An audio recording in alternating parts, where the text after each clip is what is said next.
Hello guys, నా పేరు భాస్కర్.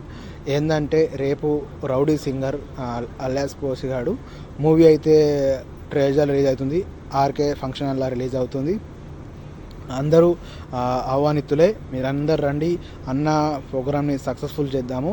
ఏంటంటే ఎంతో మన కోసం కష్టపడి ఈ మూవీ తీసిండు, ట్రైలర్ రిలీజ్ చేసిండు. అందరు పెద్ద పెద్దోళ్ళు, సినీ నటులు వస్తారు, రాజకీయ నాయకులు వస్తారు. అందరైతే మీరందరూ సపోర్ట్ చేయరు. నేను కూడా సపోర్ట్ చేస్తున్నా. నేను ఎక్కడి నుంచి వీడియో చేస్తున్నా అంటే నేను దుబాయ్ నుంచి వీడియో చేస్తున్నా. అన్న ఫ్యాన్ నేను. నా అందరి సపోర్ట్ వల్ల ఈ వీడియో అన్న దగ్గరికి వెళ్ళాలని కోరుతున్నా. మీ అందరూ అన్నకు షేర్ చేయండి, లైక్ చేయండి. నా వీడియో అన్న దగ్గర చూడడానికి ఎంతో హెల్పింగ్ వీడియోలు చేస్తుండు, ఎంతో కష్టపడి ఈ పొజిషన్లో వచ్చిండు. మనం కూడా సపోర్ట్ చేద్దాం, ఇంకా మనం ముందుకు వెళ్దాం. అన్న 10 మందికి ఇంకా సాయం చేయాలి. మా గల్ఫ్ బాధల గురించి ఎన్నో వీడియోలు మాట్లాడుతుండు. అవన్నీ ఇంకా ముందుకు వెళ్ళాలని కోరుతూ జాడీ భాస్కర్ యూట్యూబ్ ఛానల్ ఫాలో చేయండి, షేర్